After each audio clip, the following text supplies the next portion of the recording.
नाजरीन, तारीख गवाह है कि तशद्दुद और ताकत के ज़रिए जो डिक्टेटर्स इक़्तिदार में आते हैं उन्हें बिस्तर पर पुरसकून मौत कम ही नसीब होती है। यहाँ तक कि तबई मौत मरने वाले डिक्टेटर्स जैसा कि स्टालिन और माओ भी दमे मर्ग तन्हा और शदीद खौफ का शिकार थे। तशद्दुद और ताकत के ज़रिए इक़्तिदार में आने वाले डिक्टेटर्स अपने इक़्तिदार को कायम रखने के लिए मज़ीद तशद्दुद का रास्ता इख्तियार करते हुए हज़ारों बल्कि लाखों बेगुनाहों की जान ले लेते हैं। इक़्तिदार छिनने के खौफ में मुब्तला ये हुक्मरान इंतहाई बदएतमादी का शिकार रहते हैं और इसी वजह से ये अपने दोस्तों और करीबी साथियों, यहाँ तक कि बाज़ औक़ात अपने अहले खाना की जान लेने से भी दरेग नहीं करते। मगर किसका अरूज सदा रहा है, सो इंतहाई ताकतवर ये हुक्मरान भी आखिर ज़वाल का शिकार हुए। मगर इनमें से बाज़ का ये ज़वाल इतना दर्दनाक था कि जिसकी मिसाल नहीं मिलती और ये रहती दुनिया तक के लिए इबरत का निशान बन गया। तजस्सुस टीवी अपने नाजरीन के लिए इस सीरीज़ में ऐसे ही डिक्टेटर्स की ज़िंदगी के आखिरी लम्हात की दर्दनाक तफसीलात पेश कर रहा है। आज की इस पहली किस्त में पेश है इटली के जालिम हुक्मरान मुसोलिनी बेनीतो की ज़िंदगी और उसके दर्दनाक अंजाम की रुदाद। नाजरीन, मुसोलिनी तारीख के उन चंद किरदारों में से एक है जिसकी इंतहाई दर्दनाक मौत भी उसके जुर्मों का कफारा न बन सकी और आज भी उसका नाम नफरत और कराहत से लिया जाता है। हिटलर का इंतहाई करीबी साथी और पैरोकार मुसोलिनी सफाकियत और बर्बरियत में उससे भी एक हाथ बढ़कर था और यही वजह थी कि वो काम जिन्हें करने में हिटलर हिचकिचाहट का शिकार होता, उसका इशारा पाकर मुसोलिनी वो काम बेधड़क कर गुजरता था। यहूदियों का कत्लेआम हो या मुखालफिन को निशाने इबरत बनाना, मुसोलिनी इंतहाई सफाकी से करता था। यही वजह है कि अवाम में उसके खिलाफ शदीद नफरत और गुस्सा था। नाजरीन, दूसरी आलमी जंग के आगाज में मुसोलिनी ने एक मशहूर बयान दिया था कि अगर मैं मैदान जंग से पीछे हटूं तो मुझे गोली मार दो। मुसोलिनी का ये कहना महज बयानबाजी था, लेकिन जब मौका आया तो उनके मुखालफिन ने उनके बयान को हर्फ बहर्फ पूरा कर दिया। जंग में शिकस्त के बाद मुसोलिनी अपनी गर्लफ्रेंड क्लेरिटा के साथ शुमाल में स्विट्ज़रलैंड की सरहद की तरफ बढ़ रहा था कि वो अपने मुखालफिन, जिन्हें पार्टिजन के नाम से जाना जाता था, उनके हाथ लग गए और उन्होंने बगैर किसी मुकदमे के उन्हें उनके 16 साथियों के साथ कोमो झील के पास गोली मारकर हलाक कर दिया। 29 अप्रैल सन 1945 को सुबह 3 बजे एक पीले रंग का ट्रक मिलान शहर के पियाज़ाला लोरेटो चौक पर रुका और मुसोलिनी, उनकी गर्लफ्रेंड और 16 दीगर अफराद की लाशों को चौक के पत्थरों पर फेंक दिया गया। नाजरीन, 8 बजते बजते अखबार के एक खुसूसी एडिशन और एक रेडियो बुलेटिन के ज़रिए ये खबर पूरे शहर में फैल गई कि डुचे को सजाए मौत दे दी गई है और उनकी लाश पियाज़ाले लोरेटो में पड़ी है। ये वही जगह थी जहां 8 माह कबल मुसोलिनी ने अपने 15 मुखालफिन को गोली मारकर हलाक किया था। ये इत्तला मिलते ही 5000 के करीब लोगों का बेकाबू हुजूम वहां इकट्ठा हो गया। एक औरत ने मुसोलिनी की लाश की सर पर 5 गोलियां दागी और कहा कि उसने इनसे अपने 5 बच्चों की मौत का बदला लिया है। एक दूसरी औरत ने अपनी स्कर्ट उठाई और सबके सामने बैठकर मुसोलिनी की बिगड़ी हुई सूरत पर पेशाब किया। एक दूसरी औरत कहीं से एक कोड़ा ले आई और मुसोलिनी की लाश पर कोड़े बरसाने लगी। एक और शख्स ने मुसोलिनी के मुंह में एक मुर्दा चूहा डालने की कोशिश की। इस दौरान वो मुसलसल चीखता रहा कि अब इस मुंह से तकरीर करो। इस हौलनाक मंजर को बयान करना बड़ा मुश्किल है। मुश्तइल हुजूम के अंदर इतनी नफरत थी कि वो इन तमाम 18 लाशों के ऊपर चढ़ गए और उन्हें अपने पांव से कुचल दिया। उसी वक्त एक लंबे चौड़े शख्स ने डूचे की लाश को बगल से पकड़कर ऊपर उठाया ताकि वहां मौजूद लोग उसे बेहतर तरह से देख सकें। उसके बाद भीड़ से आवाज आने लगी, और ऊंचा, हम देख नहीं पा रहे। ये सुनकर उस शख्स ने मुसोलिनी, उनकी गर्लफ्रेंड क्लेरिटा और 4 दीगर अफराद की लाशों को उनके टखनों पर रस्सी से बांधकर जमीन से तकरीबन 6 फुट ऊपर उल्टा लटका दिया। جیسے ہی کلیریٹا کے جسم کو الٹا لٹکایا گیا اس کی سکرٹ مڑ کر اس کے منہ پر آ گئی۔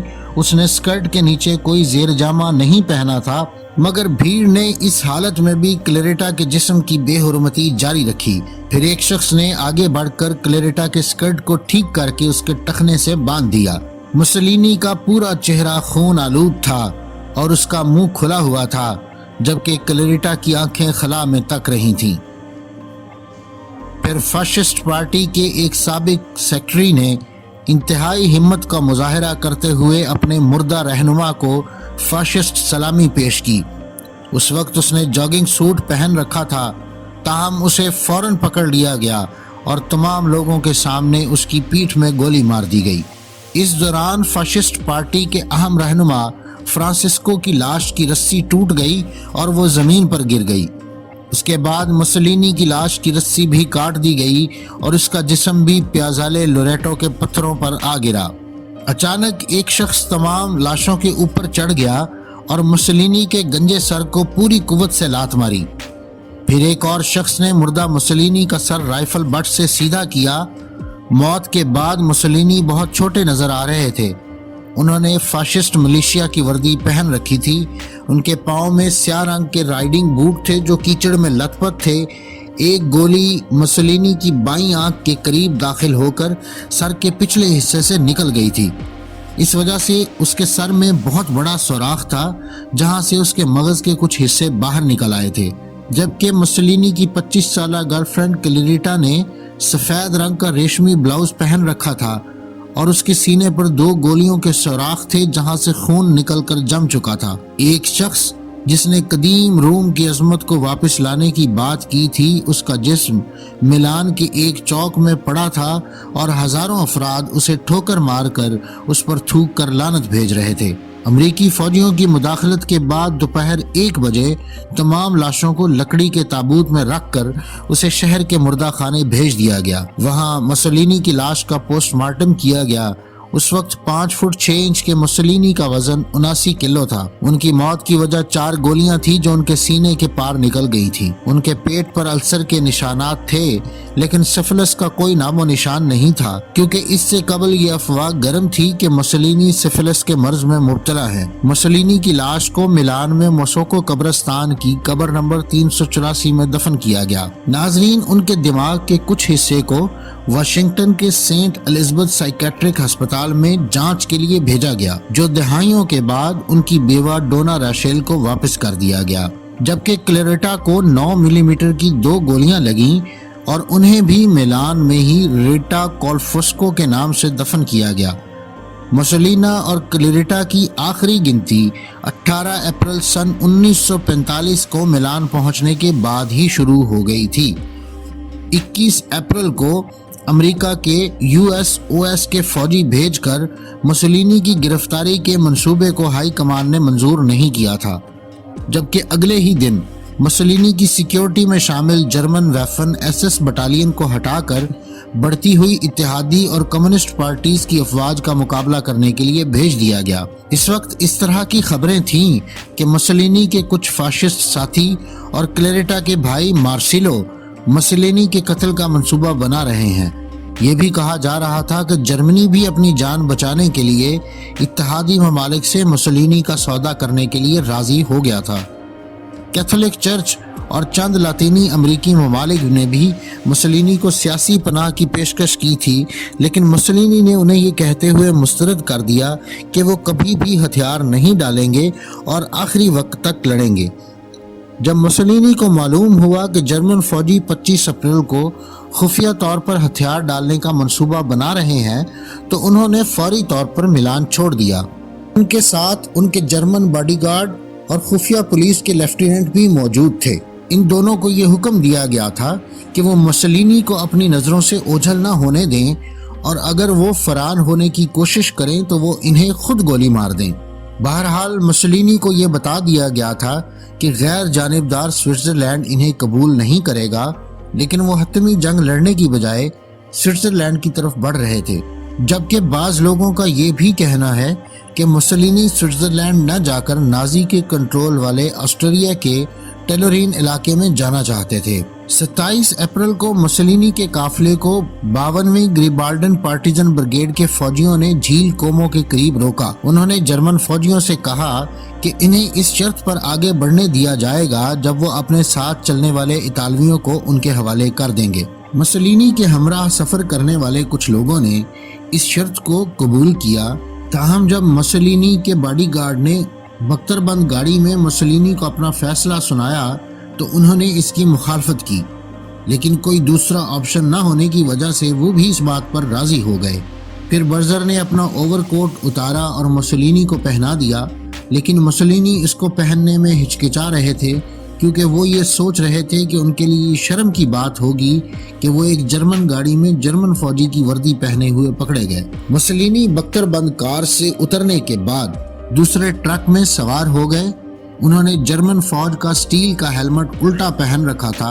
लेफ्टिनेंट बर्जर ने उसे सीधा किया। काफिले में रवाना चौथे ट्रक के एक कोने में पड़े मुसोलिनी ने ये जाहिर करने की कोशिश की कि वो शराब के नशे में मदहोश हैं। ताहम रस्ते में उनके ट्रकों के काफिले को दोबारा रोका गया और इतालवी बहरिया के एक पुराने जहाज़रां ने ट्रक की तलाशी ली और उसने फौरी तौर पर मुसोलिनी को पहचान लिया। उसने अपने साथियों को आगाह किया कि मुसोलिनी उनकी गिरफ्त में है।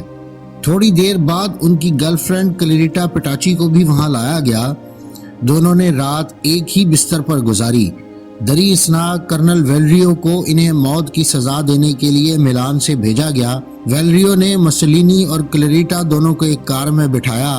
बाद में 19 साला डोरोना मजोला ने दावा किया कि उन्होंने मुसोलिनी और क्लेरिटा को डिमारिया फार्म हाउस के बिल्कुल बाहर गोली मारते हुए देखा था। बाद में इस दावे की बुनियाद पर मौरखीन ने इस हकीकत को चैलेंज किया कि इन दोनों को विला बेलमाउंट के मरकजी गेट पर गोली मार दी गई थी। ये भी मुतनाज़ा है कि मुसोलिनी और क्लेरिटा पर पहले गोली किसने चलाई। ये भी कहा गया कि पहले ही मारे जा चुके मुसोलिनी और क्लेरिटा की लाशों पर विला बेलमाउंट में एक बार फिर गोली चलाई गई थी। बाद में मार्च सन 1947 में रोम में मुनक्कदा एक इंतखाबी रैली में पार्टिजन के वाल्टर अडिसियो नामी शख्स ने 40,000 अफराद के सामने एतराफ़ किया कि उन्होंने मुसोलिनी और क्लेरिटा को गोली मारी थी। अडिसियो ने इन इंतखाबात में कामयाबी हासिल की। बाद में ये भी इंकशाफ हुआ कि शूटिंग के दौरान अडिसियो की मशीन गन और पिस्तौल दोनों नाकाम हो गए थे और फिर अडिसियो ने मुसोलिनी पर अपने एक साथी मोरेटेटो की सब मशीन गन से 5 गोलियां चलाईं। बाद में वेलेरियो ने मुसोलिनी के आखिरी वक्त की वजाहत करते हुए कहा कि मुसोलिनी खौफ से थर थर कांप रहे थे और अपनी जान बख्शी की इल्तिजा कर रहे थे। एक पार्टिजन के मुताबिक मुसोलिनी के आखिरी अल्फाज थे, मेरे सीने पर गोली मारो, जबकि एक दूसरे शख्स ने कहा कि मुसोलिनी ने कहा मेरे दिल का निशाना लो। बाज़ मौरखीन का ख्याल है कि मुसोलिनी के जिस्म के साथ नारवा सलूक ने हिटलर को खुदकुशी करने और फिर अपने जिस्म को जला देने की तरगीब दी। मुसोलिनी की मौत की खबर हिटलर को 29 अप्रैल सन 1945 को रेडियो के जरिए अपने ज़ेर ज़मीन बंकर में मिली। तमाम तफसीलात जानने के बाद हिटलर ने कहा कि मेरी लाश किसी भी कीमत पर दुश्मनों के हाथ नहीं लगनी चाहिए।